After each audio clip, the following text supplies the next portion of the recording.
Hello, my friends. I learned through my beautiful son how laughter sometimes can heal, right? And I didn't realize it until it came into my life. And having said that, the first time I saw Pinky Patel in a crowd, I just thought it was so cute. It put a smile on my face, right?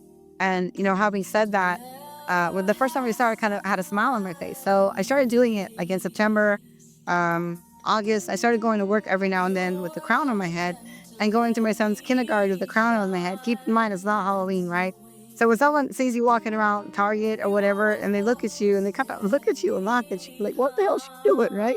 She wearing a crown on her head. The reason I started doing it is because I love to see that person smile. Like, oh my God, she's wearing a crown on her head. And, but there's a king and queen in every human being, right? And whether in your life you feel like a king and queen, that's not the point, right?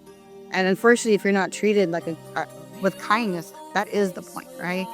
And, speaking to that, I wanted to share a couple of things. So my favorite flower is the orchid, and I specifically don't like white orchids because they kind of make me sad. But I like orchids because they're harder to die. And the day that I actually was with the mayor, on that day when I got to be on the media with our mayor, San Jose mayor, I wanted to share with you the two memories that I take from that day. The first memory that I take is unconventional. I wasn't just being able to speak with our mayor, right? Who's doing great work, by the way. What was really meaningful to me that day was that, number one, I was offered the mic, so thank you. And number two, my uncle came, and I was about to go up, and I was about to, I was basically about to shard my pants, because I was nervous. And my uncle noticed that, and he's like, "Do you need anything?" Right before I went up, and I said, "Mom, well, can you get me a glass of water?" And he just ran, got me water, and I feel like if I hadn't had that glass of water from my uncle, I would have fumbled the ball. So that's what I remember about that day. Besides what I may have said, is that my uncle somehow pulled through and was there for me, was able to give me just a glass of water that allowed me to speak mercy. And the second thing that I remember is you see this wonderful plant right here that's kind of semi-dead. So it was a yellow orchid, and when it came during, before my speech, it was a delivery to Mercy Mediterranean.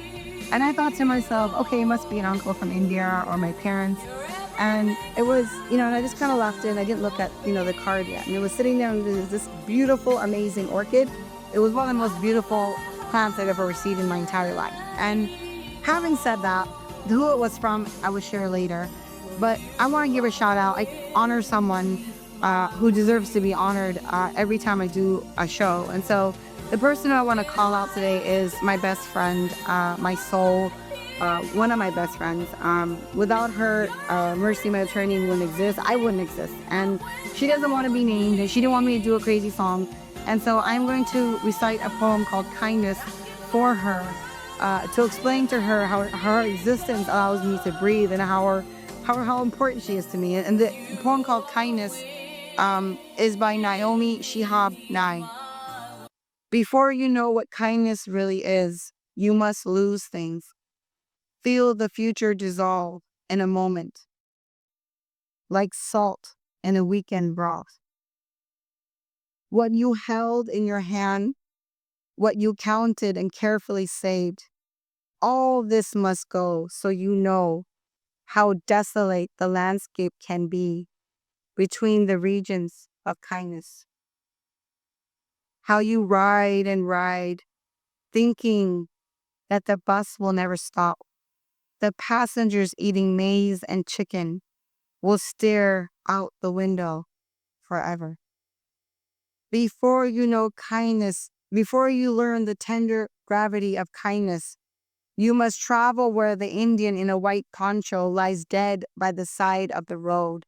You must see how this could be you, how he too was someone who journeyed through the night with plans and the simple breath that kept him alive. Before you know kindness as the deepest thing inside, you must know sorrow as the other deepest thing. You must wake up with sorrow. You must speak to it till your voice catches the thread of all sorrows and you see the size of the clock. Then it is only kindness that makes sense anymore and sends you out into the day to gaze at bread. only kindness that raises its head from it is only kindness that raises its head from the crowd and the world to say, "It is I you have been looking for," and then goes with you everywhere like a shadow or a friend. Um, Speaking to this orchid that's not really looking, I'm not going to ever throw it away because it's a memory for me. But the story behind quickly the orchid is that the person who gave it to me was a person who came in wanting one of my menus for him and his son. And I looked at him and I was like, I don't give out my menus. And he kind of really, really wanted to take it home because I paid a lot for these 20 menus. And lo and behold, I gave it to him, although I don't give it to anybody. And I gave it to him and he said, I promise you I'll bring it back. And so, point being is that he sent these flowers on that day. So the two things that I remember more than anything, more than the crowd, more than the audience, more than the photography, is my uncle giving me a glass of water and the flowers that were sent by this young gentleman.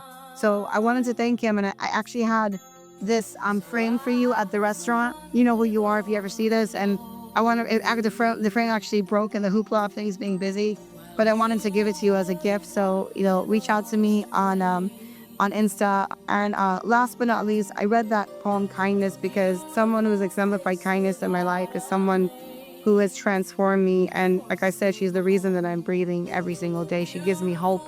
And I pray to God that everyone in their life has someone like her in their life. And if not, I pray that someone comes to you like that will give you that hope. And so to my queen, who doesn't care if I'm a beggar, doesn't care if I don't have makeup, doesn't care if I'm sensational. I want to tell you that I love you and thank you.